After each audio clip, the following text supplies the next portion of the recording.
this, nothing happens without Stephen Harper being involved in it. But the head of COCCC should have been fired. That was slandering the Chinese community. Thank you. Sure.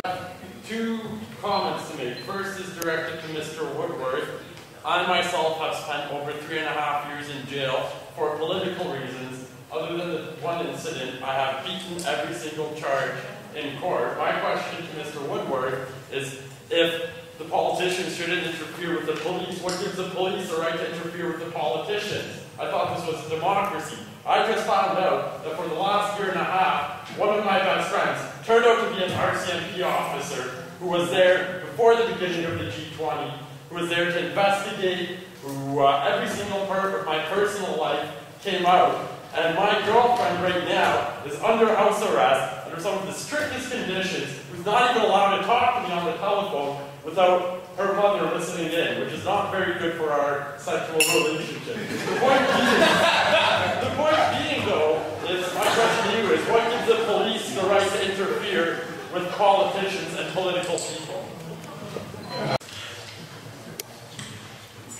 This is a really serious issue. And it's not the first time that we've essentially seen racism rear its ugly head in law enforcement. We see it when we target any ethnic group under charges like terrorists.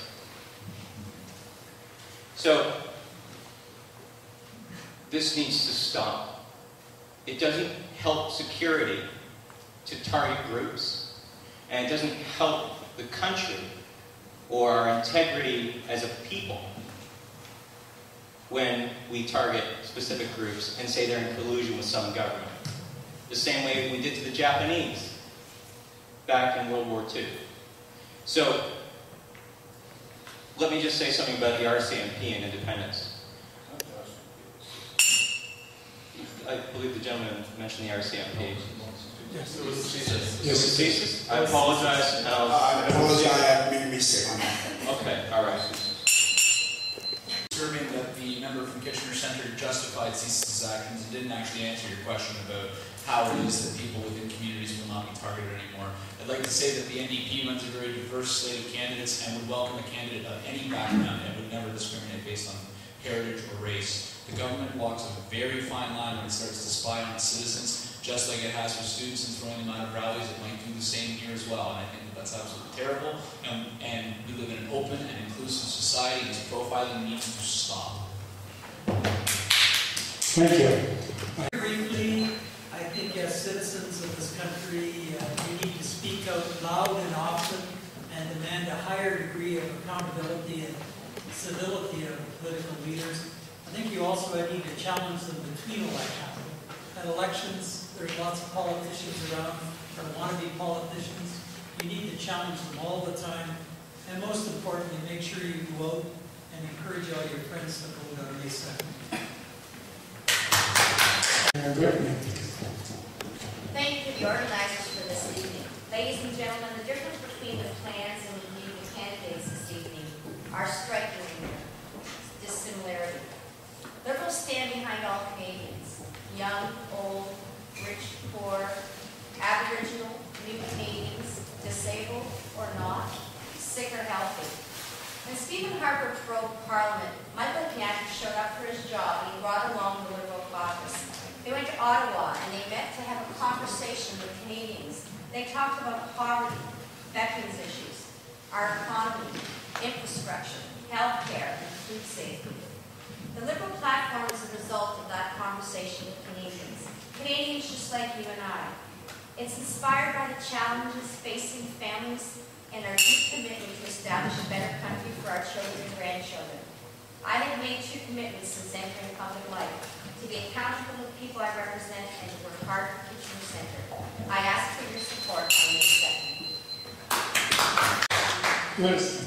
Thanks for everyone for coming out and for your thoughtful questions. I want to close by reminding everyone that there are more than 2 options in this particular election. Michael Ignatieff began the election by saying there are only 2 doors to walk through. One is red and one is blue. I find that attitude deeply condescending.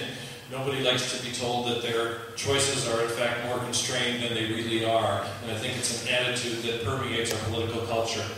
Yes, the Green Party is the underdog here, but we're 1 million voters strong throughout the country, and our momentum is building. We've increased our share of votership in every federal election in which we participated. Canada has some grave challenges in front of it. We believe that only the Green Party is prepared to meet these responsibly and robustly. Given that fact, I urge you to consider this one thought. The Green vote is the strategic vote. Thank you. Thank you. Mr. Whitworth. Thank you very much. I think, first of all, we should point out that our government has been through the longest period of minority government in Canadian history, and we've made it work. We've passed legislation, and we've reached agreement where it's been needed. However, it has been accompanied by a high level of political bickering and by 4 elections in 7 years. The choice before us right now is between a conservative majority government pursuing a low-tax plan for job creation and economic growth, which are the concerns of ordinary Canadians from every culture and every walk of life, or in fact a liberal-led government with support of the separatist bloc and the NDP, increasing taxes and engaging in high-spending programs. We are going to stay the course. If you re-elect our government, we will reintroduce our budget. If you think we've given solid leadership economically, if you think I've been a hard-working representative, I need your help. Be sure to vote early, and please tell your friends. I'd like to thank you again for the hospitality. This is the second time that I was treated so hospitable by the Chinese people. The first time was when I was in Hunan province for a year teaching English. The Marxist-Leninist is a revolutionary party, the party that stands with the people and with the workers. In Stelco at Hamilton right now, where thousands of workers are fighting against U.S. Steel, Rolf Gerstenberg, the president of the union, is a Marxist-Leninist. Here in Kitchener-Waterloo, it is a Marxist-Leninist that are leading the struggle for the rights of the homeless and for the rights of the poor. I believe that out of all the political parties here in 2004, when the people of Taiwan were standing up against Chen Shui-bian and demanding reunification, the only party that spoke about the right to reunification was the Marxist-Leninist Party. We are a principled party. We take a principled stand of non-intervention. Mayo Gongchan Dan Mayo Xin Janada.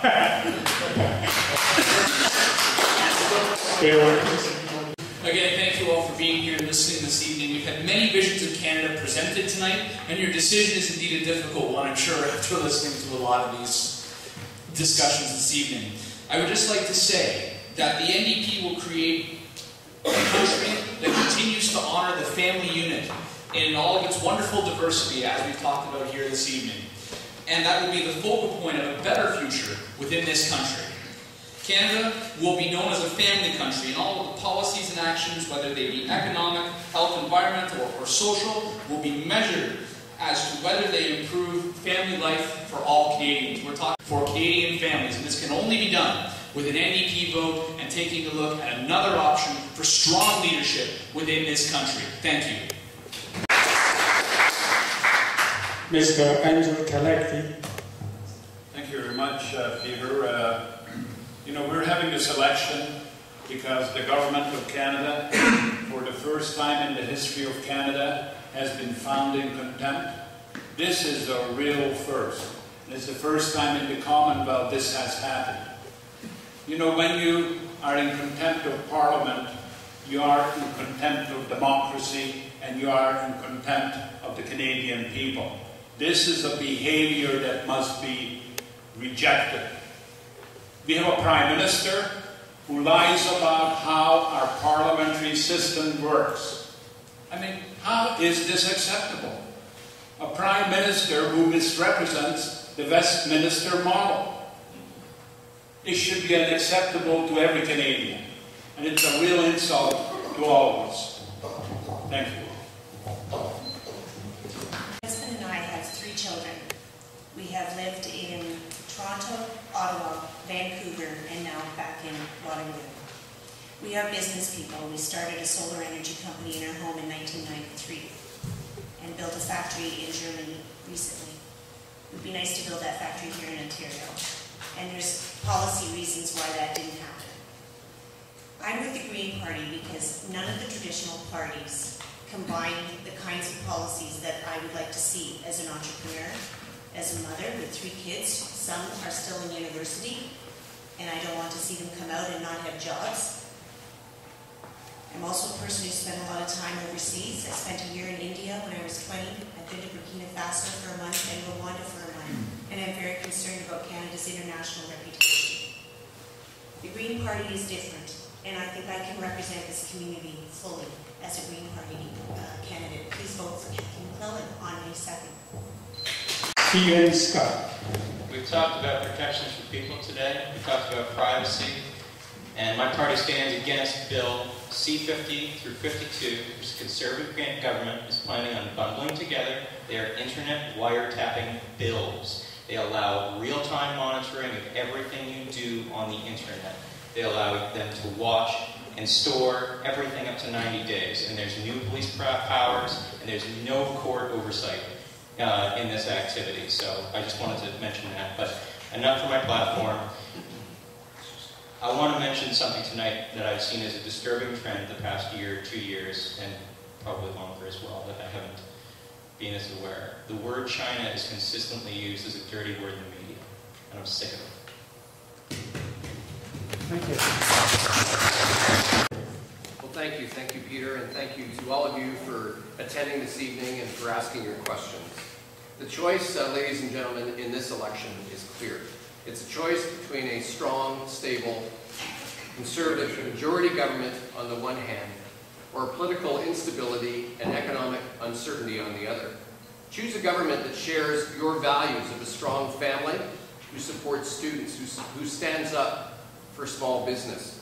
Choose a member of Parliament who works cooperatively, is a part of the government who delivers for you and for this community.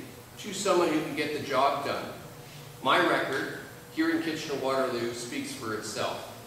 On May 2nd, I'm asking for your vote so that together we can build on our accomplishments and realize our full potential as residents of Kitchener-Waterloo. Thank you again. With that, I would like to thank Rumi for organizing this. She spent a lot of time. Would you raise your hands up? Patrick, who has organized all this mic putting together. Is Patrick around here? He's busy somewhere. And the president, he has allowed us to use this place for a serious discussion tonight. Let's get out and vote. That's my plea. Thank you. We have some cookie and coffee and tea out in the front there, and if anybody care to stay, just be my guest.